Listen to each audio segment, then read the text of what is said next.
Hello everyone, and welcome to part 2 of our 2017 Crossing Newfoundland by ATV trip video series. In this video, I'm going to show you how we went from Clarenville to Gander. Now this is the third day overall in our trip, but it's only the second day on the trail. I'm going to show you here on my website. I'm going to click on the GPS and map section. Then I'm going to click over here on the map picture, and it'll bring it up in another window. It'll do the same for you if you go to my website. Now here's the entire island. I'm just going to go over here and get the legend out of the way by collapsing the legend so you can see the whole map. So we started the day in Clarenville. Just going to zoom in here on Clarenville. If you watched our video from yesterday, you'll know that 6 of us stayed at St. Jude's Hotel, and the other 6 of us stayed over here at Shoal Harbor Pond. Now, we left the pond, took this purple trail here back to the main rail bed, which is colored in blue, and we waited for the other fellas to catch up to us from the hotel. We headed west, and then we took a little pit stop where this camera icon is here. If you click on that, you'll see over here it's a waterfall. You can click on the picture, and it'll show you what the waterfall looks like. This is from a few years ago, and there's a few pictures here. Now there's 3 waterfalls there all together, believe it or not, when you get to this section. If it's a really nice day, depending on what time of the year you go there, in the summer, the waterfall is right here. You can get out and go in the water. It's pretty nice. And if you don't mind exploring or hiking a bit, you follow this trail in. There's a second waterfall up here. I think it's about here, and then you keep going in, and then there's another third one, which is way up here, I believe. So it's actually quite nice if you don't mind taking half an hour or so to do a little bit of hiking up there. The next thing we did after we left there, we headed all the way up to Port Blandford to get some gas. There's kind of 2 ways you can get to the gas station in Port Blandford. Once you come to this intersection here, you can just follow this road in on this purple line, which is almost exactly 1 kilometer long, or you can follow this orange trail here, which takes you through the woods, and it's more fun than just riding the highway, but it's not nearly as easy as taking this secondary road here. There's usually some mud and water and so forth in here. If you want to see both, you can, on your way up, take this road into the gas station and take the orange trail out, which is what we did this year. So then after we got gas, we stopped at Terra Nova National Park, where this little picnic table icon here is on my map. This is really a nice spot, and by the time you get here, it'll probably be lunch or close to lunch. This is a bridge right here, and right after the bridge, you take this little trail. It takes you into this open field in a clearing in here, and that's a really great spot if you brought your own food or a little barbecue even to set up. And actually, you can see the water here, a bit of the waterfall in the picture. And here's a better one. I'll blow up a picture from the bridge from a few years ago. So, we usually stay there for 45 minutes or so, and then we head west again on the trail. And let's see here. The next stop for us would be Gambo. Sometimes we stop right on the trail too, just for if we want to break to talk to each other and stuff. But if you zoom in really close to the town of Gambo here, you'll see there's a gas station back here, right off the rail, and then there's a little pub in here called the Trailway Pub and Eatery. And if you click on that little icon I put in here with the glass, you can see what the outside of the building looks like. They also have a nice patio on the back.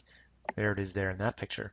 So if it's a nice day and you don't mind sitting out there, if you want to have a drink before you get back on the trail to head to Gander, it's probably about another hour drive to Gander from here. They have this patio and it has a nice view of the water.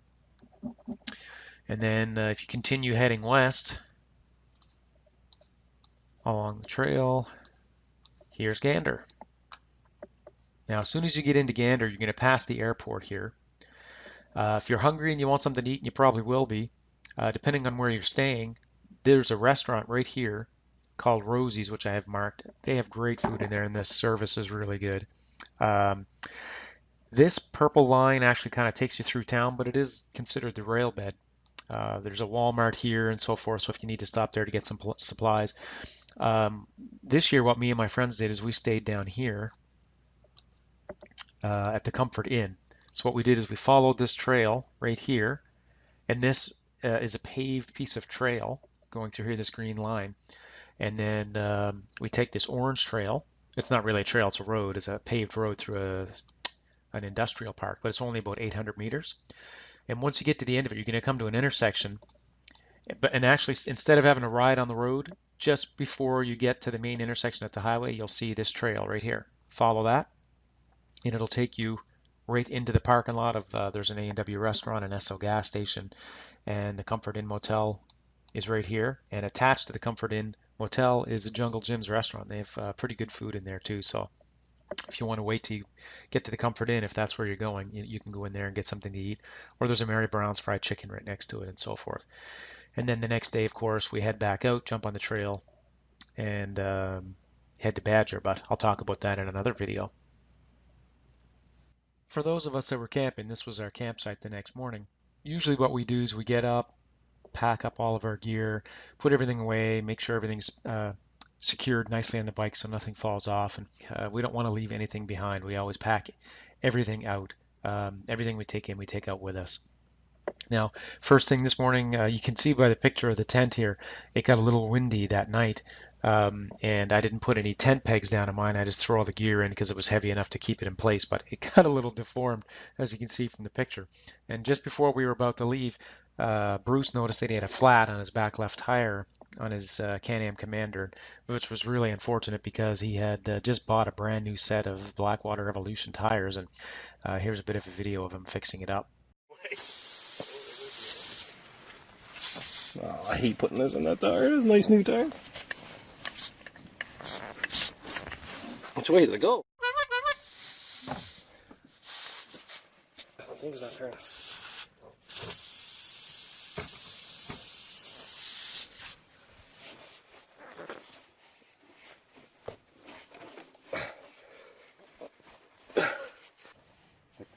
Good tires. Good thing this is a good one. Thank you. Okay.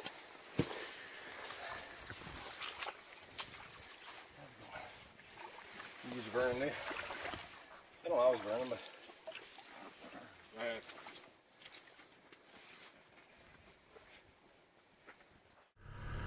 Okay, we got Bruce's tire all fixed up, and then we headed down the beach here to the trail that brought us into the lake here. That trail is probably a few kilometers. It was kind of fun. You had grass on either side, and it was mostly sand and a bit of gravel. This trail took us out to a main road, which is wide enough gravel road for vehicles, and we were able to get some good speeds up on that because the road was in nice condition. And then just before we got out, we found this gravel pit, or kind of a mixture of gravel and sand pit, I guess. And the fellas played around for a bit because we had some time to kill before we waited for the guys at the hotel to catch up to us.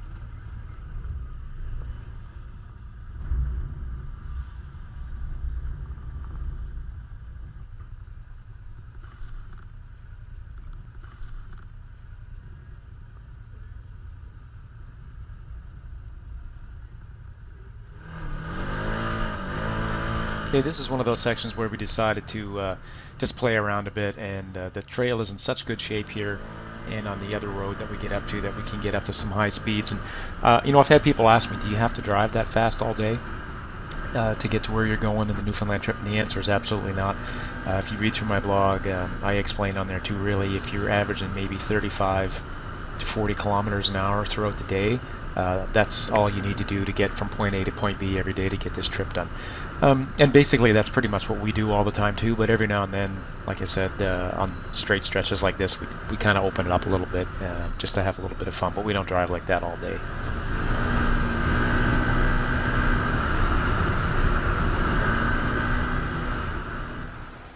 So this is the first waterfall of the section where I told you where there was 3. You actually have to climb up those rocks to get up to the other sections. This one is right off the trail and right next to the Trans-Canada Highway, so you can probably hear traffic going by in the background.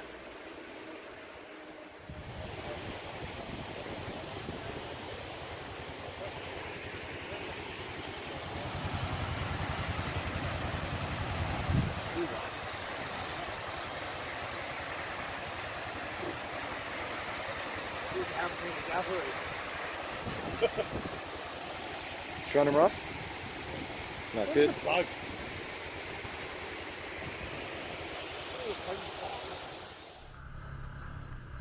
This bridge that we're on here is about 150 meters long. It's one of the longer ones that we cross on the trip.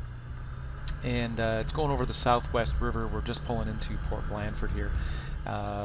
If you remember earlier, I told you there was two ways you could get in to the gas station there. One is following a trail through the woods, or one is going on a road. So we opted to take the road in right up here. It's about a kilometer ride in right here. And then on the way back out, we took the trail. We usually get in here, we get some gas, a bottle of water, a Red Bull or something like that, and then we usually sit around for about 15 minutes and talk and then hit the trail again. Okay, this is the trail that takes you into the gas station, or away from the gas station, back to the rail bed. It's a much shorter distance. It's probably only half or 2/3 of the road, but it takes you even longer just because it's slow going. Now it's fun, like we always like going this way because it's a little more challenging. And a little farther up the trail here, depending on what the weather's been like. Sometimes you can get some deep water and a little bit of mud, so if that's not for you, you probably want to stick to the road, but really it's nothing that you probably couldn't get through in two-wheel drive. It looks worse than it is here.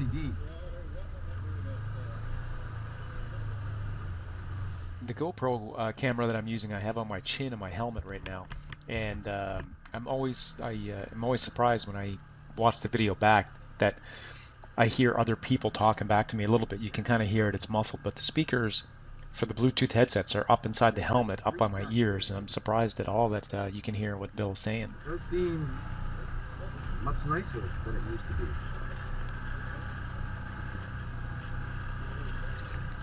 Yes.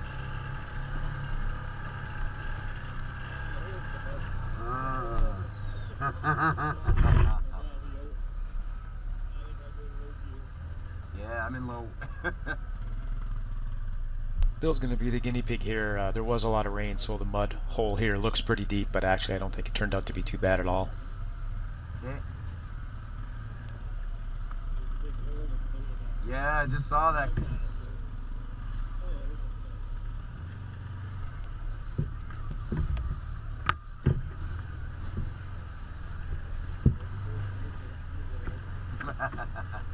I'll just say I was following the leader.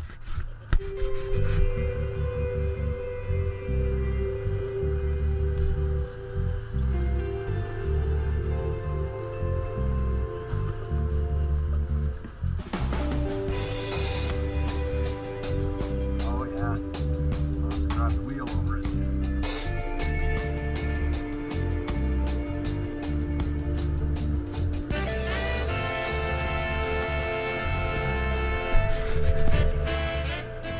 Okay, just to give you a quick recap here, this is the bridge that we just went over, and short distance after the bridge was that road we drove up, and then that road is 1.04 kilometers.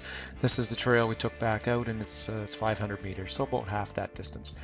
Then we get to the trail back to the rail bed, and then our next stop here will be Terra Nova National Park. And this is the little spot I was telling you about earlier where we you cross a bridge. There's a little waterfall here, and there's a great little picnic area here. I don't know. No, you go ahead. I'm assuming we're all together. Hopefully they are. I can't tell. 1, 2, 3, 4, 5, 6. Unfortunately, this day was one of the days where we had rain. It's not that big a deal, really, as long as you're dressed for it. You get lots of water holes, and you have to wipe your helmet off here and there. If you've got an ATV with a windscreen on the front, you're definitely going to want to have Rain-X on there. I even put it on my helmet. If you're going fast enough, the water beads right off. But this section of the trail, there's lots of whoops, as you can see, and sometimes they fill with water and they make some pretty big puddles to splash through. We kind of like that stuff. For us, we don't mind that, but some people do. You can also see here in this section of the trail that the alder brushes are growing in quite far. You just have to make sure on sections of trail like this, when you're going around the corners and curves, that you slow down a bit, because sometimes they're so narrow that you can't see very far ahead to see if people are coming the other direction. This bridge that we're coming up to is the Terra Nova Bridge. It was out last year for 2016, and there was no way across this water. It was too wide and too deep, so you had to take a big detour. It was about, altogether, it was around 40 kilometers. So it was, you know, it added an hour plus to the trip that day. But luckily, uh, late in the year last year, earlier in 2017, they got this bridge back up and running. So it's good for the snowmobilers, and it's also good for the ATVers. Okay, yeah, you can hear the rain. It's pelting pretty hard now. It would have been really nice this particular day to have the windshield at least in place to keep the rain off. It would have helped us stay a little warmer as well. But I didn't put it on this trip because it's a little hard to see through with the GoPro camera. Plus, if it's dry, which it is most days, the dust gets all over it, and then you have to stop off and clean it off. So I didn't want to have to bother to do that. But if I could have stored it someplace, if I could have stored the windshield somehow, I would have brought it to put it on. But I just don't have the space for it.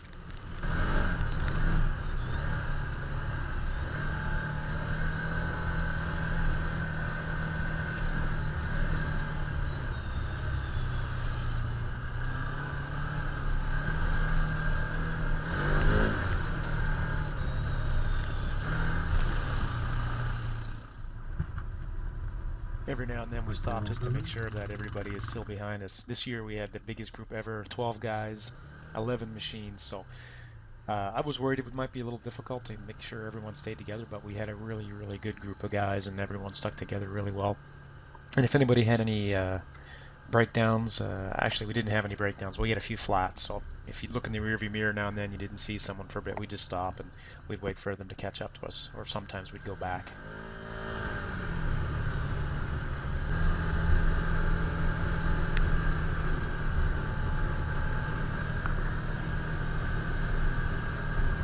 Right back there where that road went backwards, that's the dirt trail to the gas station.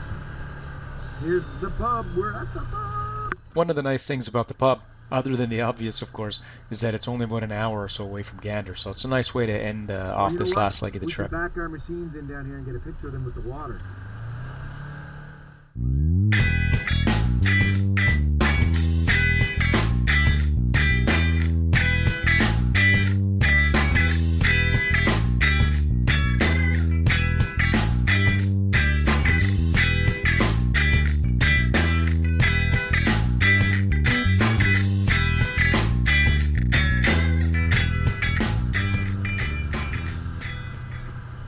You can see in the background there's probably about 7 side-by-sides or so that showed up at the pub when we were there. So we decided to make sure we get up on the trail before they did.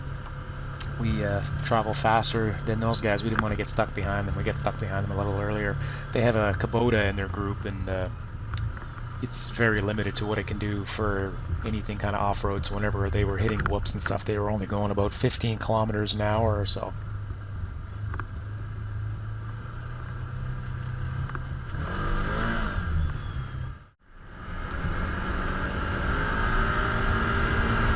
The last 15 or 20 kilometers or so on the way to Gander is like this. It's almost all straightaways, and the sun was trying to peek out and it dried up, so it made for a really good run for the last little bit before we got to Gander. Oh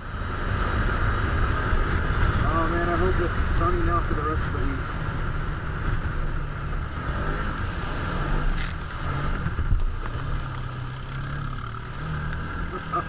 Man, I got a bit of a nose shot there.